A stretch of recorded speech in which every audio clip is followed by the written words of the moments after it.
Orlando Viera, es usted uno de los 10 representantes diplomáticos autorizados por el presidente Guaidó en el mundo y ha estado usted recientemente, creo que la semana pasada, en la Unión Europea, en la comunidad, en el Parlamento Europeo. Me interesa más que lo que usted les ha contado, ¿cómo lo han recibido? Bueno, primero muchas gracias por tu entrevista y por estar aquí compartiendo con la audiencia. Me han recibido muy bien. La verdad es que no es la primera vez, ya hemos estado en el Parlamento Europeo al menos 3 veces desde que la oposición venezolana fue galardonada con el premio Sájarov. Hay un volcamiento absoluto, solidario con Venezuela. Se conoce perfectamente no solo el desbordamiento que hay en materia institucional, no solo la cooptación, la penetración de las instituciones del Estado por parte de un régimen, sino la emergencia humanitaria profunda, muy grave que vive Venezuela. Luego el Parlamento Europeo es un parlamento que sigue haciendo su trabajo en materia sancionatoria, en materia de vocería y en materia de llamado a la restitución republicana democrática de mi país. Vamos a centrarnos un poquito. ¿Cuál es la situación real de Venezuela a día de hoy? Porque creo que se ha suspendido la ayuda humanitaria. Bueno, tienes que clasificarlas como en 2 o 3 bloques, ¿no? Primero tenemos una situación dramática, una tragedia humanitaria, ciertamente. Tenemos un país sin medicinas, tenemos un país sin alimentos, donde ha habido una situación de hambruna que apareja la pérdida de peso del venezolano promedio por más de 15 libras o 20 kilos. Tenemos una situación de ausencia o falta de medicamentos y material quirúrgico en los hospitales, 85%. Una mortandad infantil la más alta del mundo. 4 de cada niño que nace mueren en Venezuela. Y en definitiva, una falta de operatividad en términos de salud, en términos de alimentación, que por cierto no está logrando ser satisfecha, porque la ayuda humanitaria el gobierno la ha bloqueado y es parte de lo que acrecienta el drama venezolano. Vamos a ver, en el artículo 233 de la Constitución venezolana, que contempla el vacío de poder, parece que queda claro que el presidente actual de Venezuela es Juan Guaidó. Más de 50 países en estos momentos lo avalan, pero también hay ciertas reticencias por parte de otros países. ¿Cómo interpretan esto? Bueno, ¿quién manda en Venezuela en estos momentos? En Venezuela, desde el punto de vista de control del Estado rodeado de bayonetas, gendarmes y dictatoriales, obviamente tiene un mando el señor Maduro, lo cual viene lamentablemente avalado por un sector cúpula de las Fuerzas Armadas que se ha aprovechado de manera absolutamente autoritaria de las bondades de un país rico y de un país realmente generoso y noble. Que el mundo ya ha reconocido por gran mayoría de las democracias solventes a Juan Guaidó significa que hay un proceso en este momento de legitimación del poder de Juan Guaidó que arrastra y desplaza de manera paulatina el poder constituido en el señor Maduro. Hay sanciones, hay aislamiento, hay una invitación incluso al señor Maduro a dejar el poder. En definitiva, es una situación compleja, porque repito, a lo interno hay un control del Estado por parte de este gobierno de facto, pero a lo externo hay un reconocimiento del señor Guaidó que está ya causándole al señor Maduro problemas porque hay aislamiento económico, financiero y hay además, ya se comienza un proceso de recuperación de activos de empresas, como la empresa Citgo en Venezuela, subsidiaria de la empresa petrolera. Así que es un avance inédito además en la historia de nuestro país, en la historia de Latinoamérica. Sin embargo, se descarta por el momento, o parece que se descarta incluso por parte de Estados Unidos, la intervención. Y parece que esto enquistaría la situación, ¿no? Es una situación compleja porque pensar en una intervención forzosa en Latinoamérica prende muchas alarmas en la diplomacia internacional, por lo cual le he dicho que es un proceso que está en plena decantación. Esto no quiere decir que si se siguen agravando la situación de emergencia humanitaria en Venezuela, si se sigue abusando de manera desmedida de los derechos humanos, cometiendo delitos de lesa humanidad, por ejemplo, si se toca la integridad del presidente interino, que es un tema de Estado, y se han atrevido audazmente a tocar la integridad del jefe de su gobierno, esto de manera ipso factum cambia las reglas del tablero. ¿Qué opina, por ejemplo, de la intervención dialéctica del expresidente Zapatero español? Yo he dicho que toda intervención que en su momento, y estamos hablando hace casi ya un par de años atrás, a la fecha, que intente agotar las herramientas de la política, la mediación, el diálogo, son diligencias que hay que hacer. Poco importa quién sea el mensajero en ese momento, lo importante es tratar de que se llegue al mensaje. Pero si el mensaje no llega, porque estamos hablando con un régimen que es absolutamente autoritario, que miente a la hora de dialogar, que realmente no es serio a la hora de crear precondiciones mínimas para generar algún tipo de salidas y soluciones, además democráticas, pacíficas, racionales, entonces creo que la mediación tiene su expiración, como ya creo que el señor Zapatero debe haberlo aprendido. Si no lo aprendió, creo que la historia bien veremos si lo absuelve o lo condena. Parece que Estados Unidos ha puesto la lupa en la seguridad de Guaidó. ¿Corre peligro? No hay persona en Venezuela que no corra peligro, en muchos aspectos. La vida en Venezuela vale poco, como poco ha valido nuestra moneda, nuestra dignidad para un régimen criminal, para un régimen realmente de pronto, digamos, innoble con respecto a lo que es realmente el gentilicio venezolano. Guaidó es un hombre joven, un hombre de carácter, a pesar de su juventud, un hombre de 35 años que está dando la vida por el país. Claro que corre peligro su vida, su integridad, pero creo que por encima de esto lo que está dándole sobrevida a todo este movimiento es un liderazgo sumamente, digamos, definitivo, determinado a luchar por el rescate republicano y por el rescate de la libertad en el país. Vamos a ver, son datos del Fondo Monetario Internacional, del FMI, y tengo que leerlos porque son escandalosos. Una hiperinflación del 10 millones % en Venezuela y una caída del PIB del 25%. Esto es insoportable, ¿no?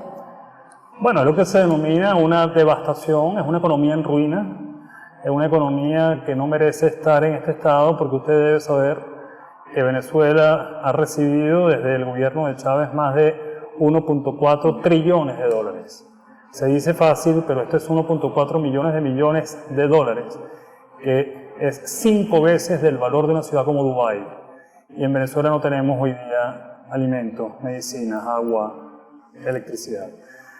Entonces la devastación que usted acaba de comentar en materia de hiperinflación, en materia de hiperdevaluación, en materia de escasez, en materia de falta de las medidas esenciales de calidad de vida, es producto del saqueo republicano, del desmantelamiento institucional y republicano más importante que había tenido Venezuela y país alguno en Latinoamérica desde que llegó Colón a tierra de India. Hay quien argumenta, sin embargo, que lo que se está librando en Venezuela es una guerra encubierta entre los bloques de Estados Unidos, China y Rusia por los recursos naturales de Venezuela, ¿no? Mire, la Guerra Fría ha culminado. Creo que hablar de una guerra encubierta sobre el capítulo venezolano hasta cierto punto sería anticiparse a lo que realmente puede ser un desenlace, que es que el desastre venezolano es de tal magnitud que ya ni los chinos ni los rusos justificarían realmente darle sustentabilidad a un gobierno que, si sí continúa, jamás le pagará lo que los chinos y rusos han invertido en Venezuela. Hay un saqueo de oro en este momento. Yo creo que si alguien, lo he dicho abiertamente, de pronto busca realmente al menos un nuevo modelo de poder que permita recuperar una economía devastada que se recuperaría muy rápido, que permita mínimamente hacer un país nuevamente operativo con todos los recursos que tiene, son precisamente los chinos y los rusos. Entonces no sé hasta qué punto hay realmente una guerra aquí soterrada. Obviamente hay un discurso a nivel de micrófono que trata de preservar unos intereses y crear un check and balance, un balance, pero creo que al final de cuentas también hay un tema aquí profundamente económico que no es frío, que es muy caliente y que sea perfectamente conciliable a la hora de buscar un desenlace en el país. Un asunto económico, dice, especifíqueme. En cuanto a los intereses de chinos y rusos, el interés es estrictamente económico. En cuanto al interés realmente de la humanidad, del eurocentrismo, de Estados Unidos, de Latinoamérica, hay obviamente un interés de restitución republicana, democrática, libertaria, de dignidad y humanitaria. Pero si me habla de cuál es el interés de chinos y rusos en Venezuela, es sus intereses económicos basados en el país en materia de minería, en materia de petróleo, en materia de energía. ¿Se está vaciando el país de divisas por parte de los el clan del gobierno de Maduro? Bueno, volvemos a la cifra. Si tenemos 1.4 trillones de dólares que han ingresado al país y se hace la pregunta, ¿dónde está el dinero? Y respondemos a la pregunta, lo cual ya es un secreto sotovoces, que hay por lo menos un tercio de ese dinero, por lo menos 300.000 millones de euros, rodando por el mundo de manera corrupta. Obviamente el señor Maduro tiene sus manos metidas en ese saqueo republicano. Eliot Abrams, el representante de Estados Unidos en España para los asuntos de Venezuela, estuvo la semana pasada hizo una recomendación, parece ser, a las empresas petrolíferas españolas que actúan en Venezuela para que dejen de hacerlo, en especial la Repsol. ¿Cree que esta guerra, entre comillas, fría podría dar resultado, el bloqueo desde fuera por las empresas que actúen en Venezuela? Bueno, sin duda Venezuela, que es un país esencialmente petrolero y que con esta era chavista, madurista, se hizo más dependiente del minotauro del petróleo, que se corte el suministro, que se corte la comercialización de petróleo, que dejen de operar todavía empresas en la faja del Orinoco que tienen presencia a través de concesiones, crea una situación de inoperancia por parte del gobierno, crea una situación de, digamos, de pérdida de margen de maniobra que podría procurar realmente la salida o el desenlace. Sin embargo, también el gobierno ha tenido ciertas posibilidades, repito, de resolver en su séquito, en sus aláteres, ciertos ingresos, incluso ciertos sectores militares, a través de la venta del oro de manera soterrada, clandestina, y en esto están participando abiertamente rusos y turcos, ¿no? De tal manera que las recomendaciones del señor Eliot de no hacer negocio con un país que ya está calificado de un estado fallido, creo que son recomendaciones sanas hasta para los operadores que están allí, no por razones ni siquiera institucionales o democráticas que lo son, sino por falta de rentabilidad, porque es un país, usted lo ha dicho ya, en ruina y prácticamente cesante. Según usted, la intervención militar, vamos a decirlo ya, con todas las palabras de Estados Unidos, ¿debería ser ya? Es que, ciertamente, cuando usted habla de una intervención militar, estamos hablando de una responsabilidad, estamos hablando de un accionar que podría tener consecuencias impredecibles. Se acuña de manera muy fácil una intervención militar como que si fuese un asunto de minutos, de horas y de cero bajas. Y resulta que todo esto puede generar, a pesar del sufrimiento que hay en Venezuela, una devastación muy complicada y también inédita en la subregión. Creo que lo responsable, a pesar del profundo dolor de mi país, de las carencias que ya le he dicho, es tratar de agotar una lucha interna que tiene una agenda, que es un proceso de removilización de movimientos organizados, que como acaba de suceder, por ejemplo, ahorita en Sudán, con realmente la fuerza suficiente para lograr el step down, la salida del señor Maduro. Creo que la sociedad venezolana está dispuesta a hacerlo, está encaminada a hacerlo.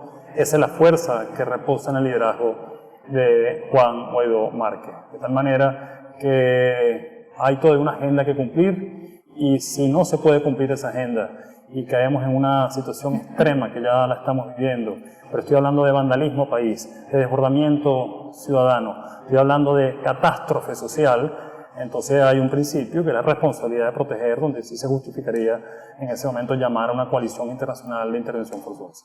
¿Cuál está siendo la reacción de los países de Latinoamérica, los países vecinos? Porque parece dispersa, ¿no? Prudente. Hay, muy buena su pregunta. Hay como un bloque, que es el bloque de Lima, que sabemos está conformado básicamente por Perú, Colombia, Chile, Panamá, Ecuador, etcétera, Canadá, donde yo soy embajador. Tenemos el resto de una latinidad que sigue tratando de ver con moderación la búsqueda de las salidas que le comenté anteriormente, no necesariamente entre diálogos y mediaciones, sino buscando estrategias que permitan seguir aislando al régimen y a lo interno apoyar a Guaidó para que logre el movimiento que le comenté.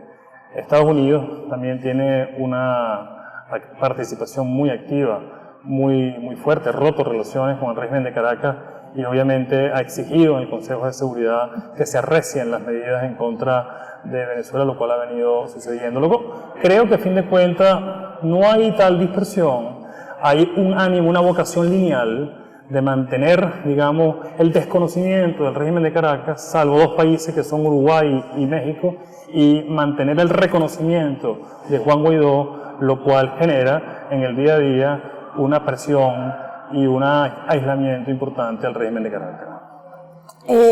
A nivel europeo, en España concretamente, a veces se tiene la sensación de que el tema de Venezuela es un tema tabú para los partidos políticos.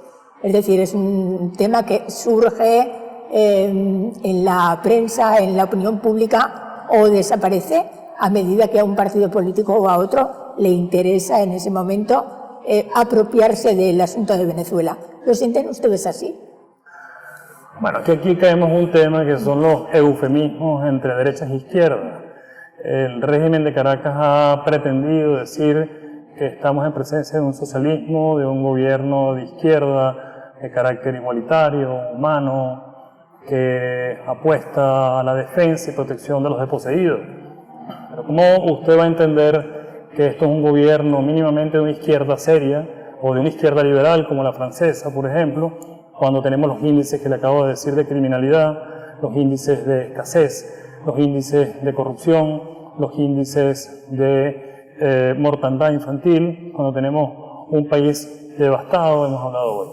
Entonces España tiene que entender, sobre todo algunos partidos que incluso se sabe ya, es abierto, han sido financiados por el chavismo, que lo que ha sucedido en Venezuela no es un socialismo ni es una izquierda de pronto de carácter horizontal, igualitaria, sensible, de corazón amplio, que anda luchando de una manera absolutamente digna por la pobreza, o por los débiles o por los desposeídos. España sí quizás ha tenido un tabú de decir lo que es y como es, al pan pan y al vino vino.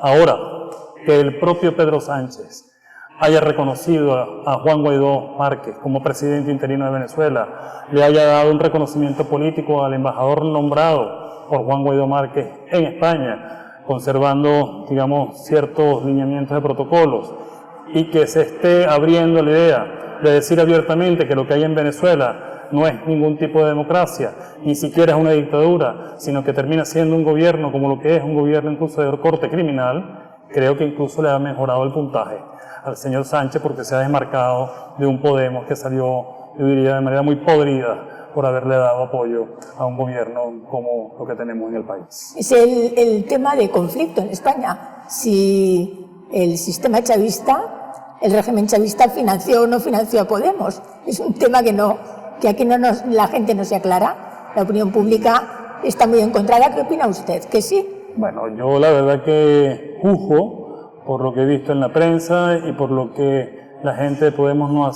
no ha sabido responder, ni cuentas que ha sabido realmente rendir en cuanto a muchas de las denuncias que se han entretejido en los modos de vida y en los señalamientos que se les han hecho. Yo no lo dudaría por un segundo. Creo que esto no sucedió nada más con Podemos en España. Esto sucedió desde México hasta la Patagonia, pasando por Boston, pasando por Londres, pasando con mucho dinero, muchos petrodólares dando vuelta por todo el mundo de Chávez. Ya le he dicho que son 1.4 millones de euros que han pasado por las manos de un proyecto continental que nace en el Foro de Sao Paulo y que, por cierto, mucho también le sacó provecho la isla cubana, que todavía sigue sacando con un proyecto energético que nos ha costado a los venezolanos desde el 2002 más de 100.000 billones de dólares. Más de 100.000 billones de dólares. Una cosa devastadora. Me pregunto si la relación entre el gobierno de Juan Guaidó y el de Pedro Sánchez, la comunicación ha sido fluida en estos 10 meses en el que Sánchez ha estado en el gobierno español.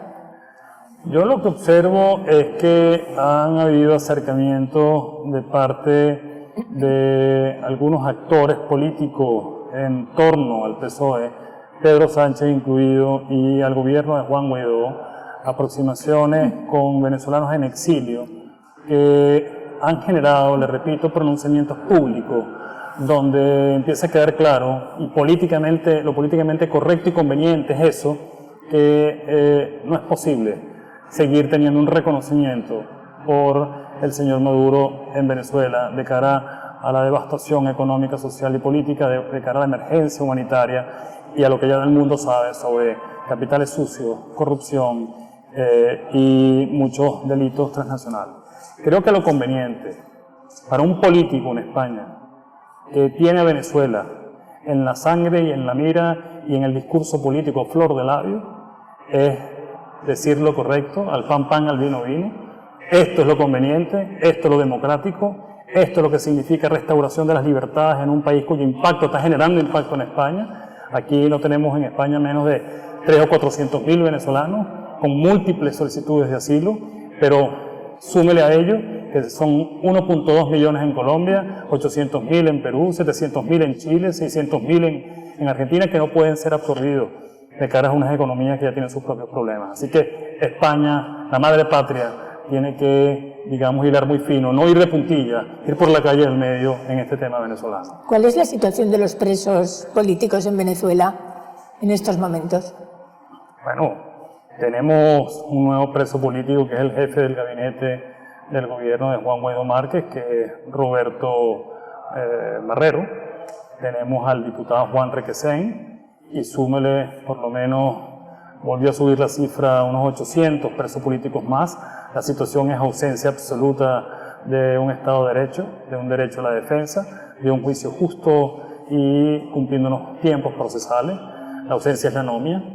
La ausencia es la anomia es la ausencia absoluta no solamente de lo jurídico, sino de lo ético, de lo moral. Es la situación de indefensión de nuestros presos políticos en el país, además en condiciones de hacinamiento absolutamente aberrantes, horrendas, que están en el marco de la violación del Tratado de Tortura, cuando pasas meses de aislamiento y meses sin ver la luz, y además viviendo en condiciones de temperatura y a veces de verdadero aislamiento infrahumanas. No sé si Juan Guaidó tiene un plan con plazos, porque claro, es una situación tan enquistada, pero tiene un plan Juan Guaidó de una hoja de ruta. Bueno, no tiene un plan, tiene varios planes. En cuanto a lo que es el plan de cese de la usurpación, está en pleno desarrollo.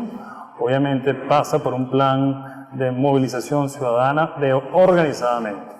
Quizás parte de lo que ocurrió en el pasado 2014-2017 con lo que se denominó la salida y las protestas es que había una emocionalidad, había, digamos, una vocación ciudadana, una energía que merecía de pronto estar mejor organizada. En este momento Guaidó tiene una característica como variable personal, como líder, que es un hombre que apela a la organización. La organización significa una movilización ordenada y contundente de todo el país, que es como una sinfonía que viene creciendo. Esa es una ruta que obviamente tiene sus lapsos, que tiene sus plazos y que se van cumpliendo. Es muy difícil pedirle en Venezuela que de pronto espere por rutas o por plazos, porque hay mucha carencia y mucho sufrimiento, pero el plazo está. Otro plan es un plan que no solamente es el cese de la usurpación, es ir a una transición y después viene un rescate país, un plan rescate país que ya también está montado sobre la mesa. Lo que quiero decir es que hay un prócer político responsable, que tiene vocación de eficacia de cara a enfrentarse sin armas, sin violencia, a un gobierno violento y que tiene el monopolio de las armas. No es cosa sencilla. ¿Cree usted que Maduro podría abandonar el poder de manera voluntaria a lo largo del 19 o el 20? Absolutamente, y no creo que llegue al 20. Absolutamente, creo que Maduro está viviendo de un aislamiento internacional, está viviendo de una situación de absoluta inoperancia y falta de margen de maniobra en todos los aspectos financieros, económicos e institucionales del mundo. Creo que a lo interno ya está habiendo una situación de una crisis, de una magnitud que, aunque parezca o de manera silenciosa, está generando un quiebre militar. Todos los cuerpos y rangos medios y rangos bajos sufren, no son de Marte, no son de la Luna, son y están en la Tierra, están en Venezuela y tienen hijos que mueren, tienen parientes que fallecen por no tener medicina y ellos mismos pierden peso por no alimentarse bien. De tal manera que la fragilidad es absoluta y ante un momento, como le he dicho, de movimientos en movimiento social, ante un momento como una primavera como acaba de ocurrir en Sudán y seguirá ocurriendo también en Venezuela, no dudo que el señor Maduro no se verá en otra situación que dejar el poder voluntariamente, es lo que más le conviene. Orlando Viera, le agradecemos muchísimo haber estado con nosotros hablando sobre este tema y le deseamos toda la suerte del mundo para Venezuela, también para el presidente reconocido Juan Guaidó. Muchas gracias. Muchas gracias por tu entrevista y hasta la próxima en libertad. Hasta la próxima en libertad, claro Venga. que sí.